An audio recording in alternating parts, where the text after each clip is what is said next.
through life pretending.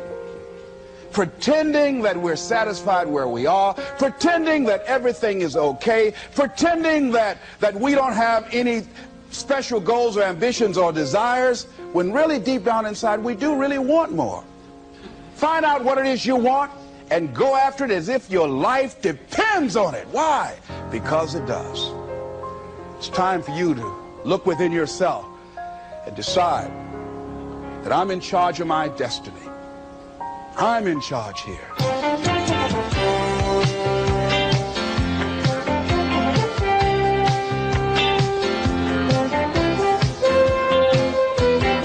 Les Brown believes that you have the power to change your life, and he knows what he's talking about because he's done it. Les and his twin brother grew up on the tough streets of Miami's Liberty City after being adopted at the age of 6 weeks by Mamie Brown, a single woman with a big heart. Les still calls himself Mamie's boy. She expected things of him, so he graduated from high school, although he'd been mistakenly labeled mentally retarded in grammar school. And he built himself a successful career as a fast-talking disc jockey, although he had no radio training. And he became a community leader and was eventually elected to 3 full terms in the Ohio State Legislature. Along the way, Les developed a hunger for reading and self-improvement that led to his speaking career.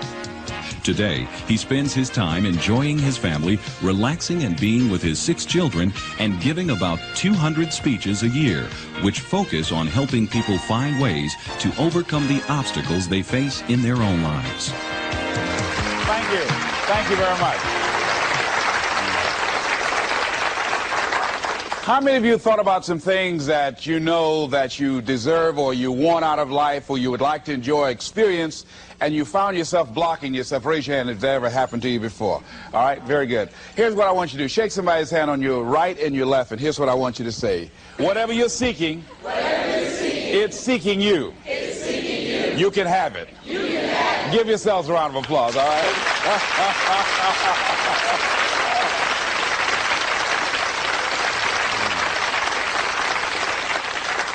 Now, the reason I brought that up is I was riding with a friend the other day, and I know this friend of mine who has been working on a job where she's been miserable for a long time. She was telling me about how she was miserable on the job and how she was so unhappy. So I said, if it's that stressful and if it's causing you that much pain, I say, why don't you just quit and do something else? And she said something that really put her in the chorus line with a lot of other people. She said, I would, but. And then I started thinking about that. I said, let me take a poll. So I started talking to other people, and I would ask them what they were doing. And I said, but is that your passion? And they would say no. I said, then what's your real passion? And they would tell me what their real passion was. Then I said, well, then why aren't you doing what you really want to do? Oh, I can do it, but. And they would continue on. So this word, but just kept on coming up. And then it also has some friends like woulda and coulda and shoulda. And one day, I'm going to have my own business. Those people who talk about one day I'm gonna. Some of y'all know some of those one day I'm gonna people. Raise your hand. Some of you get up in the morning and look in the mirror at that person. I just tease it, all right? So how is it that many times we block ourselves and we use these words almost like we're in a trance, like we're sleepwalking through life, that we find ways to cancel out our dreams? And I think that but is a dream killer, that a lot of things that we want to do, a lot of places we would like to go, a lot of things we would like to experience, and we just stop at but, and we build a case. In fact, I was reading something the other day that talked about but. It says, but is an argument for our limitations. And when we argue for our limitations, we get to keep them. See, but will cause you to procrastinate. But will cause you to hide out behind fear. But will cause you to come up with all type of excuses that you can validate your inaction and not acting on your dream. And right now, more than ever, people need to look for ways to live their dream. People need to look for ways to make it on their own. There is no such thing as job security.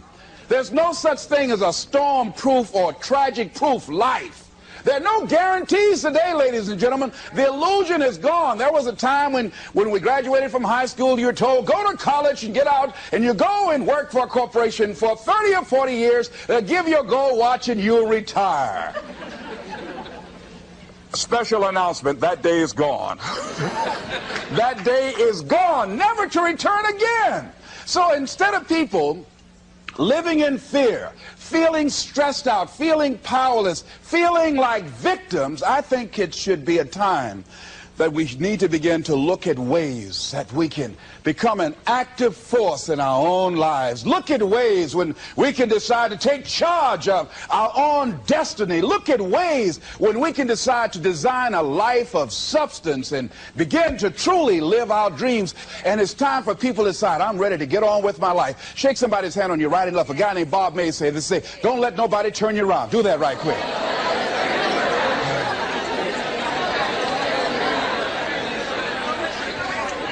Now, you know, a lot of people say, I'm going to live my life one day when things get right. When I get all my bills paid. When I get my feet on the ground. I say, what have you been walking on? See, there are no problem-free moments. A guy named Dimples had a record one time called, If It Ain't One Thing, It's Another. And I say, if it ain't one thing, it's 12 others. Always something there to build a case on why you can't move on, why you can't grow to the next level, why you can't begin to manifest your greatness, why you can't begin to live life on your terms. Always something there to block you, to keep you where you are, and keep you from beginning to develop your true greatness. Always some fear. How do we handle it?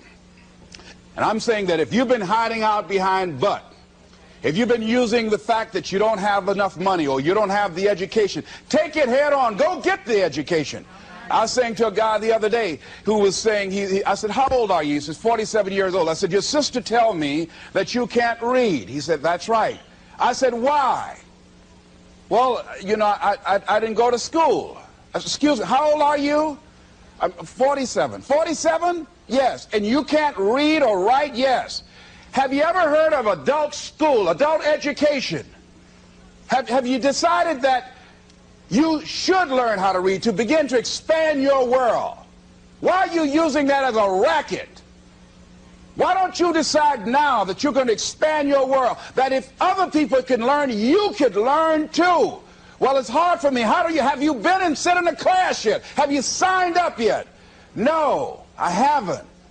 See, a lot of people say no, ladies and gentlemen, to things, and they don't even know what they're saying no to. They haven't even challenged themselves. He hasn't even gone to sit into a class and say, teach me how to read. Instead, it's been easier for him to go through life, he thinks, trying to play a whole con game, pretending he knows how to do something that he doesn't know how to do. And you know what? Most of us go through life like that. Most of us go through life pretending that we're satisfied where we are, pretending that everything is okay, pretending that we don't have any special goals or ambitions or desires, when really deep down inside we do really want more.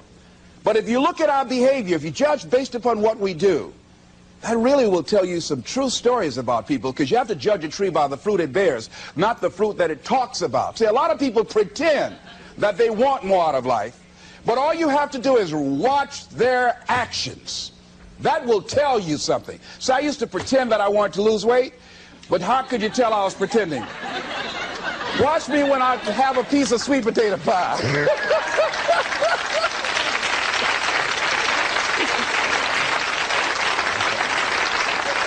Let me get within walking distance of some peanuts, some potato chips. See, I was pretending that I really wanted to lose weight. No, you just watch what I eat. I'll tell you what I'm seriously committed to.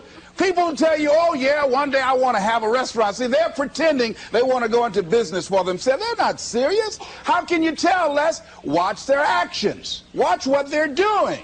The proof is in the pudding. So if you want to do something, if you thought about something you want to do, take it head on. Decide that you're going to start looking at it, start doing research on it, start tackling it, Start becoming involved in whatever and wherever it might lead you to begin to explore the possibilities in that particular thing that you're seeking, so that you can begin to learn all you can about it.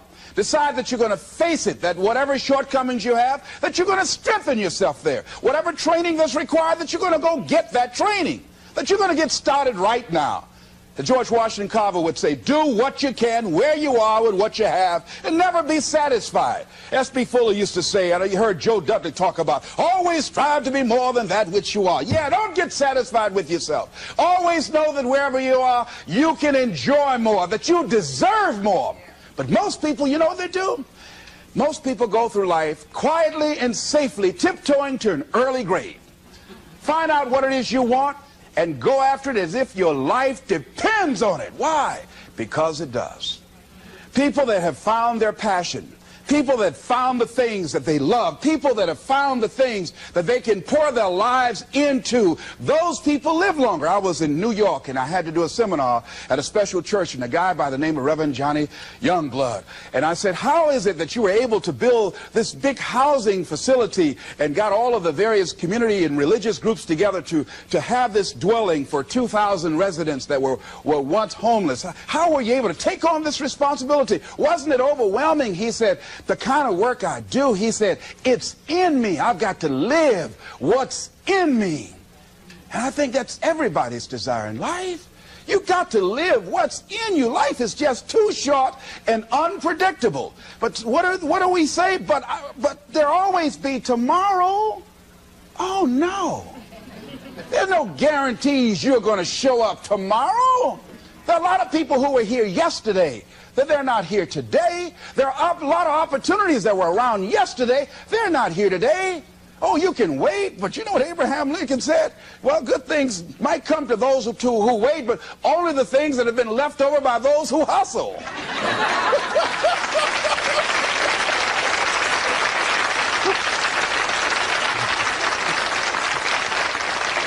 So who want to go through life picking up leftovers? You deserve much more than that. The leftovers is somebody has left you. So take it head on, begin to explore it. Here's something else. Decide to do it now. Decide whatever you want to do, that you are now going to become actively involved right now, exploring the possibilities for you. That you're going to look at it and do just a little bit of it right now. When I decided to become a speaker, I didn't just quit my job and just ran out and say, I'm a motivational speaker. No. What I did was, I decided to start looking at other people that were involved in the speaking profession. I volunteered to work with some speakers so that I could learn. Whatever you want to do, get your feet wet. Gain some experience doing some volunteer work in the area and find out whether or not this thing you want to do will fit for you. A friend of mine told me he wanted to have a restaurant. I said, have you ever operated a restaurant before? He said, no. I said, well, really, you don't even know if you want one. I said, what's your expertise? What do you bring to the table? He said, I can cook real good. I said, well, what about the management side? What about the business part of the restaurant? You're not going to be cooking all the time. Somebody's got to receive the money. Who's going to manage the personnel? He said, you got it right. You got a point there. So this guy got a job in a restaurant in the evening time on a part-time basis. After doing that for a while, he said, you know what? I think I just want to be a chef. He said after working there, people didn't show up to work. He said it's hard to find the help. People weren't responsible. The headaches, the guests were just giving him problems day in and day out. They weren't ever satisfied. He said, no, I just think I'll stick to cooking. See, you got to find out what fits for you. Because you might decide that after you go up in there and examine it and experience it and get some experience under your belt on it, well, you say, this is really not what I want. This does not fit for me. So decide that you're going to do that. Now, John H. Johnson said something that's very important. He said, there's no defense against an excellence that meets a pressing public need. See, whatever you decide to do, look at it and find out what is it that I have that I could bring to the table that can begin to enable me to ensure that I could be successful in this. Where is the opening for you? There's room for you out here. Out here in the arena called life, there's room for you to come out and live your dream. Don't allow but to keep you in the corner or keep you up in the bleachers looking at life, being a spectator, not being a participant, making a difference in life. I believe that all of us came here with something. All of us showed up to give something, and that nobody but nobody's going to give that service that you have to give. No one's going to produce your product. No one's going to write your book. No one's going to open your academy. No one's going to begin to create your daycare with a special curriculum to help to cultivate the high self-esteem in our children. That's your idea. And if you don't bring your idea out here, when you die, all of us will suffer because we've been deprived of your genius because you allowed but to keep you in the bleachers and not pursuing your greatness. You take it to your grave with you. And that's what most people do. I think that's why the guy said that many people die at age 21 and don't get buried until they're 65. They're walking dead. You can tell them by the way they walk. How they look in the face. When they speak to you. I was giving a speech at this high school, and a lady came after school. She said, "Mr. Brown, I want to talk to you about my son." I said, "What is it?" She said, "He's not motivated." I said, "I wonder why."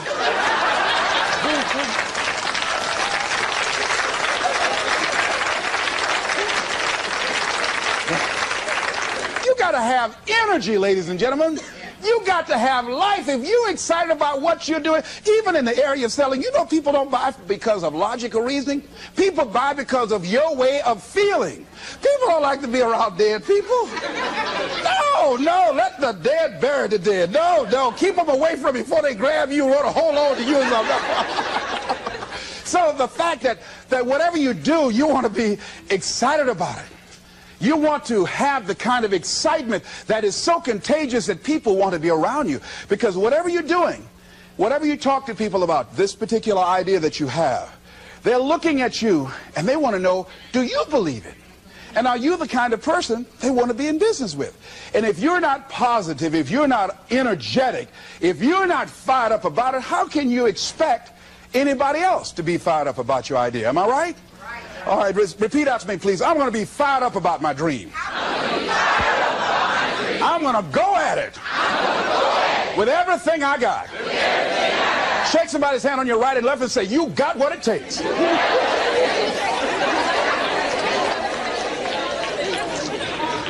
There are a lot of people who say, "But I tried once or twice and it didn't work out." And so they use that as an excuse not to ever come out again. Guy said, if at first you don't succeed, you're running about average. So if you have come out here with an idea and it didn't work out 2 or 3 times, well, that's all right. You're running about average. You know, I heard something, a jarring question. It says, why is it that people prefer known hells to unknown heavens? You know why? Because it's comfortable, ladies and gentlemen. I remember I was in a service once, and I heard Dr. Johnny Coleman give this example. She talked about a man who had been captured behind the enemy lines in a war and was sentenced to be killed or another option. The captain said to the guy, "Listen," he said, "tomorrow morning at 6 o'clock you can face the firing squad, or you can go out this door over here." And the guy said, "What's out the door?" He said, "No one knows. All we can tell you is just unknown horrors."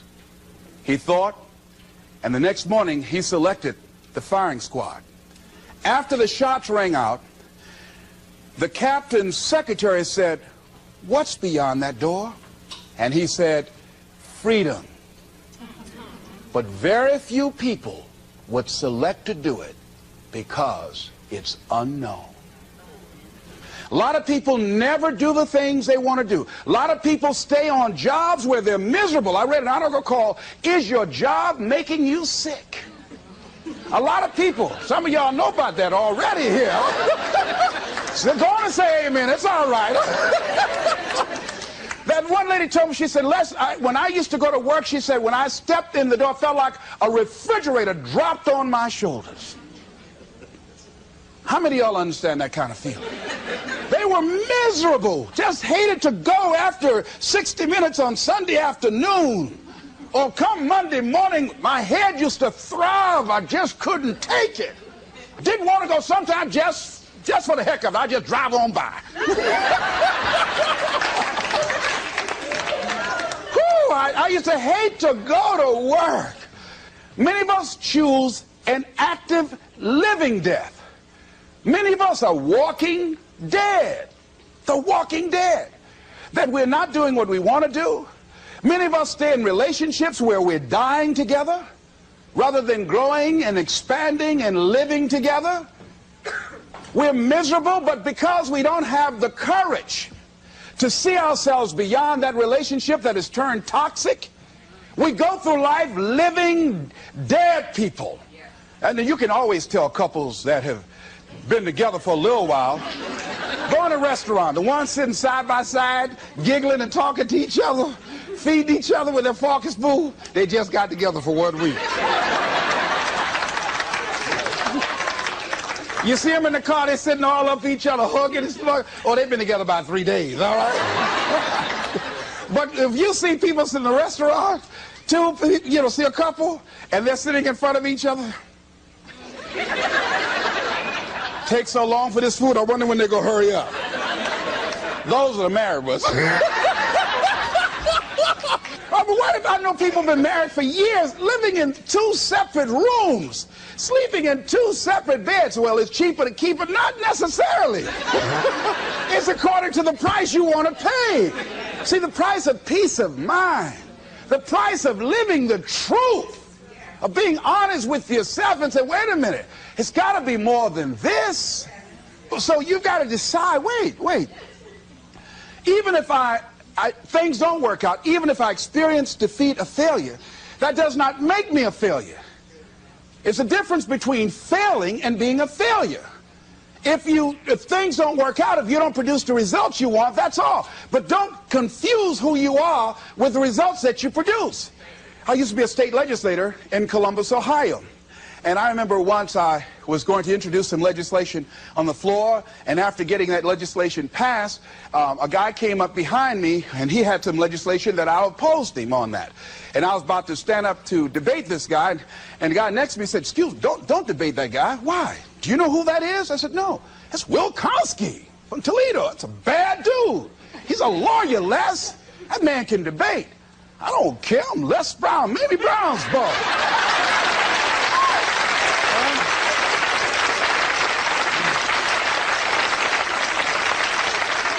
So I raised my hand, Mr. Speaker. He said, the gentleman from the 29th House District? I said, yes, sir. To tell the gentleman I'd like to take him on. Challenge him on this legislation. He said, Will Kosky said, I would more than like to, Mr. Speaker. Everybody would say, whoa. I asked him some questions. He responded. I say, I wonder why I asked that man that question. Will Kosky wore me out. I mean, I was so embarrassed, I just limped back to my room with my yes, I can attitude. However, here's what I learned. When you win, see, if I win a debate, I win because of what I know. When I lose because what I don't know. So I had to check out, what is it that I did not know? I wasn't prepared. I did not do enough research. I did not do my homework. So he handled me like he wanted to. So I came back again. I waited on some other legislation, did my homework, but he was more than able to take me out again. But pretty soon, each time it would become a little bit more difficult and a little bit more difficult. And the older guy said, would you argue in behalf of this legislation for me? I said, sure. I started volunteering to do work in the legislative committees for the older guys. I said, absolutely. And the more I did it, the better I became. And then people began to start respecting me. And when I would ask and say, Mr. Speaker, I'd like to speak on that bill, some guys' lips start trembling and stuff like Jimmy. Wait a minute. Is there anything wrong? Do we have a problem here?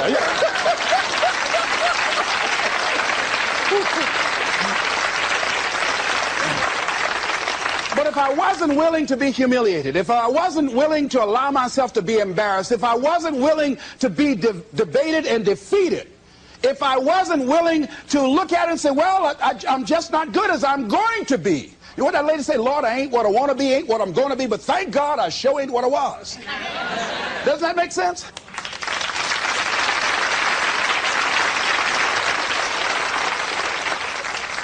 See, you want to learn all you can in life. You've got to be willing to experiment. You've got to be willing to learn to dance with life. You know, Larry DeAndre said, if you don't learn to dance with life, life will pass you by and get another partner. I'm saying you're going to have to dance even if you don't want to. You're going to have to dance with life. So you might as well learn you some steps, because it's going to drag you out on the floor anyhow. So you better get out there and try to do the twisters. Try to do something. Say, life is just looking all right. Because life going to put some knots on your head anyhow. I mean, he'll come up in the bleachers and slap you before everybody. That's why. That's called life. No one is immune. Just think, just over a year ago, everybody's talking about Donald Trump. He was a darling of America, the American dream fulfilled. Just over a year ago, less than 2 years, everything that people were bragging about, this wealthy, invincible American figure, look what has happened now. Everybody, no one is exempt from that. I was talking to a friend of mine by the name of Maria. And Maria, who was diagnosed as having muscular dystrophy at age 15 and wheelchair bound, figured that enough had happened to her. She was somewhat immune, she felt, unconsciously, from any more accidents or misfortunes in life. Her wheelchair malfunctioned. She fell out, suffered a closed head injury, almost went blind, lost her memory and concentration for a long period of time. She said, on that day, Les, I decided to live. I said, why? She said, life is about today. She said, I felt because what had happened to me, I was exempt somehow. No. Life will knock on everybody's door. I don't care who you are, care how nice you are. Life will come get you. People will dislike you because you're nice. Oh, she thinks she's nice. She's some Miss Goody Two-Shoe. People will dislike you because you look better than they do. Because you have more than they do. They'll be envious and make up lies about you and attack you. Be envious of you. Why? I don't know. That's the way they set it up. I don't know. I don't even ask any questions.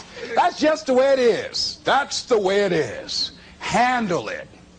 And that's what Maria said. Les, I'm going to live. She said, and they told me I was going to go blind. I said, wait a minute, can you imagine me around a shopping center in a wheelchair and a walking dog too? Oh, no. She said, I'm going to see, Doc. I've got to.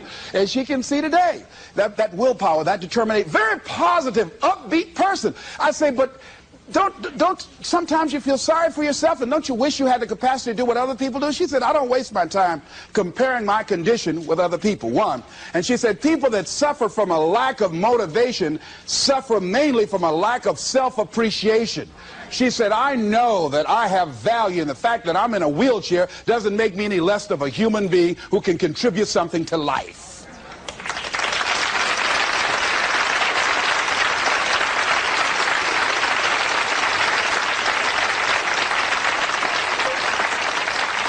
And I'm saying that all of us can begin to affirm that my life is worthwhile. Doesn't matter what I've experienced. Doesn't matter about what I don't have. Doesn't matter about what I've gone through. What's important is that where I am right now, that I live life and I experience my life fully. She said, Les, before the accident, I wasn't living 100% of my life. I said, what were you living? She said, around 20%. And I said, you know what? I said, I know what that's like.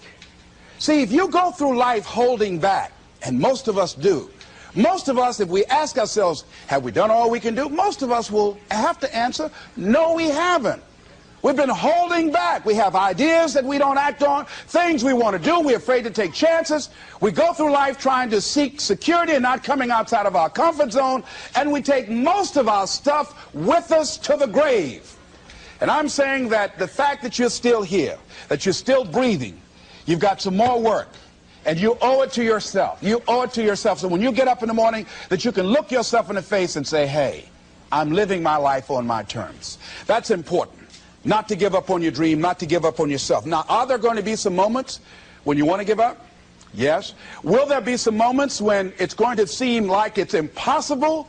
The pain that you're experiencing, the disappointment that you're experiencing, that you're going to say, it's not worth it? Yes, that's going to be right there for you. It's going to be in your face, telling you to go back. You're going to start listening to the buts, and buts will have all kind of help and support from your family members and friends saying, I told you, fool.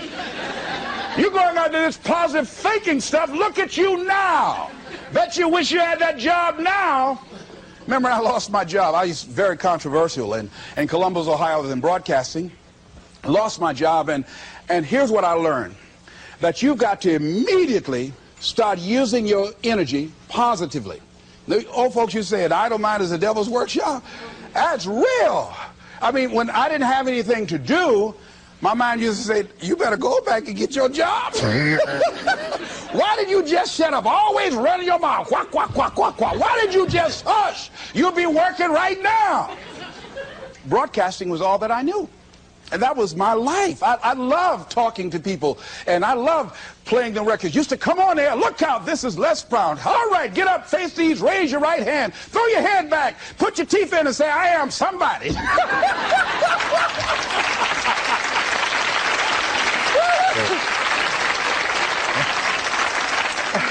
Now here's what you discover when you're real good at what you do. A lot of people will find you to be a threat. They won't hire you. Oh, they want people in there they can control or dominate. So if you're a high-powered person, sometimes that can be a liability for you. So it was difficult for me to get a job in broadcasting. Did not get a job in broadcasting. Had to take another route. Had to begin to use my talents and abilities in another area. Wherever you are right now, I'm saying to you, you've got at least 3 or 4 or 5 talents that you are not even aware of right now. And you'll never be aware of them unless you come outside your comfort zone and challenge yourself to develop your talents and abilities, to see what it is that you might have a knack for, that you haven't discovered as yet.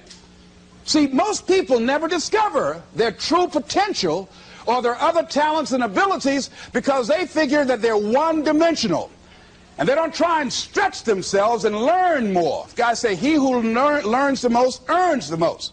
See, if you start learning more things and finding out and experimenting with your life and finding out what else fits for you, here's what you discover, that as you start working with it, and the more you do it, the more you realize other ideas coming to you, the more creative you can become. And then you say, wait a minute, you know, this comes much more easily than I realized. I've developed a knack and a style for this. See, a guy said to me, he said, if you develop your gift, see, you like to talk, you like people. I said, yeah. He said, if you develop your gifts, he said, your gifts will take you a long ways in life. And ladies and gentlemen, because I decided, so I used to be a jack of all trades and master of none.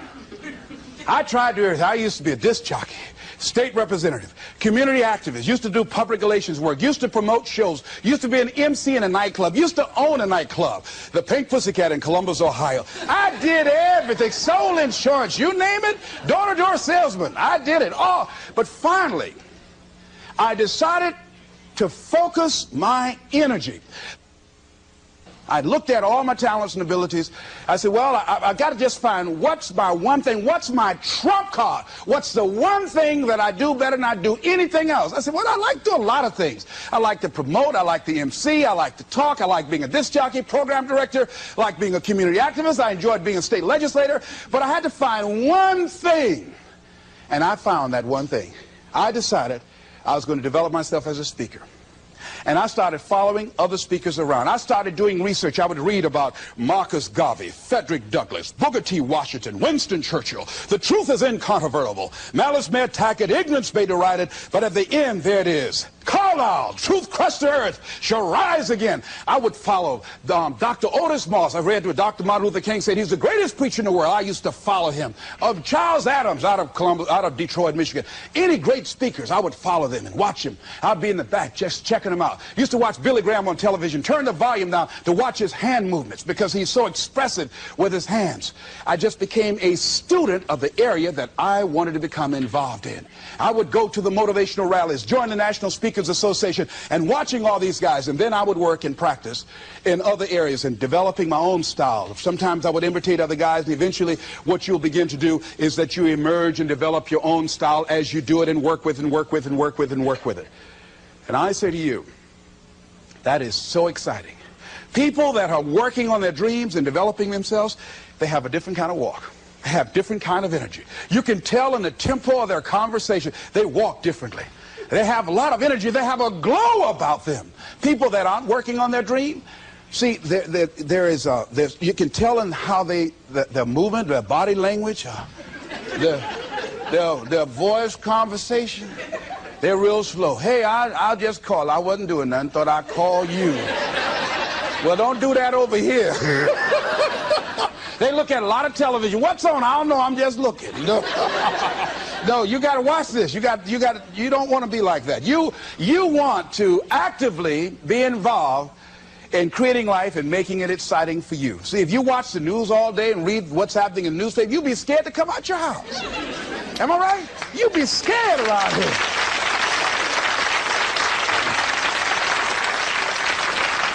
See, you got to keep the little boy and the little girl alive in you. See, most people don't smile. You know that? Just smile. Just smile sometimes. You know, even if you're homely, you look good when you smile. Watch this. Isn't that something? Smile at a homely person on your right and left right quick. You know that? Now, if you look over there and they're already smiling, then you are the holy one. I'll just play it. I'm glad to be alive. And so, I feel like that. You know, Robert Elliott, who's the head of the cardiology department at the University of Nebraska, he suffered a massive heart attack. He was in the hospital for 3 months, and while there, he reflected on his life after this near-death experience. Because his mother and father, both of them had no history of heart failure, both of them lived to be over 80, and he wrote something. In order to live a long life and be happy, he said, rule number one, don't sweat the small stuff.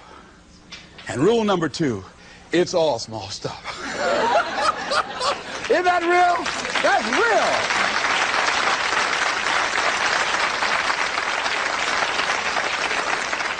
See, if you're working on your dream, sure there are going to be times you're going to want to give up. Sure there'll be times in life I'll knock you down and catch you on the blind side. But the challenge is to hold on.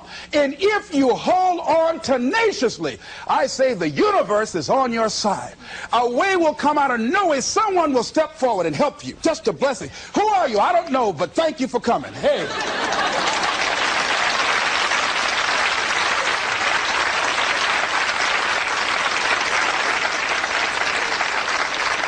So don't allow the difficult and challenging times to demoralize you. I love to quote this guy, Charles Udall. He said, in life you will always be faced with a series of God-ordained opportunities, brilliantly disguised as problems and challenges. And I'm saying, in your hands, you have ideas. You have been given something to bring to the universe that was not here before you showed up. See, nobody, ladies and gentlemen, is going to give Les Brown's speech. This is my speech. The motivator from Detroit, it's my speech. You can't take Mamie's boy. You can't take my speech. No, you got to go get your own speech. You can't come up here and take my speech. No. So I'm saying to you, can nobody take your good? See, that which is meant for you has your name on it. No one can take your good from you. That's you. That work you've been given, that idea that you've been given, if you don't come out here with that idea, no one's going to bring your idea out here. Whatever you're sitting on, whatever idea you're working on, whatever passion, you got to be like Johnny Youngblood. He said, hey, I've got to live what's in me. And let me tell you, I'm happier than I've ever been in my life. Why? I got peace of mind. You can't even put a price tag on that. I'm doing what I'm supposed to do.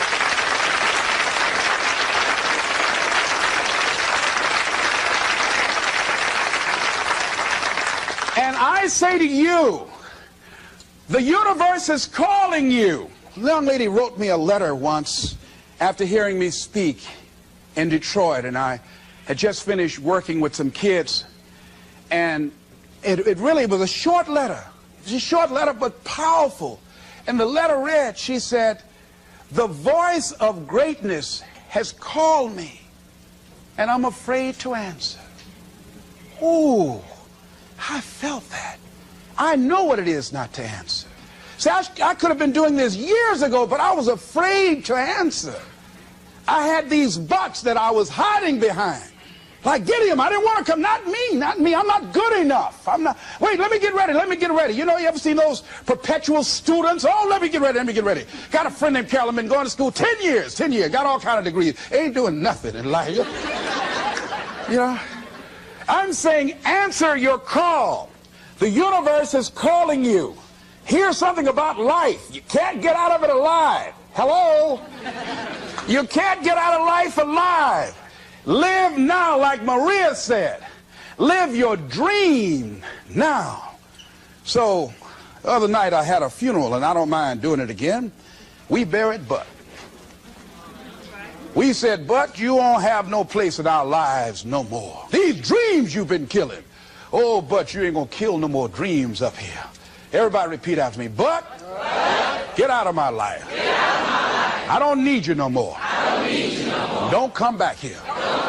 Shake somebody's hand on your right and left and say, keep him away. Keep him away.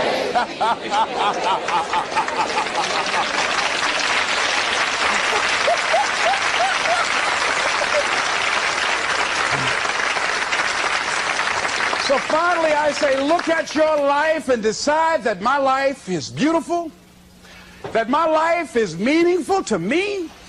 I'm not exactly sure what I want to do, but because my life means so much to me, and there are no guarantees in life, I'm going to live as much as I can each day. I'm going to do what I can where I am right now. And whatever I shared with you, I read a book called It Works If You Work It. That's what Johnny Coleman said. See, if you don't decide to act on your dream, if you don't decide to make a decision to live your life, if you don't decide to step into your fears, if you don't decide to say yes to your life, it will never work for you. The time for just wishing is past. Time for doing, that's the time right now. Time for acting on your dream, holding on courageously, as Winston Churchill said, and not lose enthusiasm. Time to face yourself and talk to yourself in the mirror. Time to look around and become creative and see what need or service that you can provide with high standards so that people will talk about you being a master at what you do because of the commitment of pride and excellence and high standards that you've set for yourself. It's time for you to look within yourself and decide that I'm in charge of my destiny. I'm in charge here. And I'm not going to allow anybody to turn me around. I am determined that I'm going to make it. And here's something, ladies and gentlemen. When you make it important, it's not a preference. It's not negotiable. It's a must. And when you decide, I'm going to do it, regardless of the opposition, regardless of the difficulties, I'm going to make this happen because it's important to me. I'm saying the universe will yield to you, and life will never be the same again. Live your dream. This is Mrs. Mamie Brown's baby boy, Leslie Calvin Brown, saying it's been a plumb pleasing pleasure as well as a privilege. Thank you all here. Thank you very much.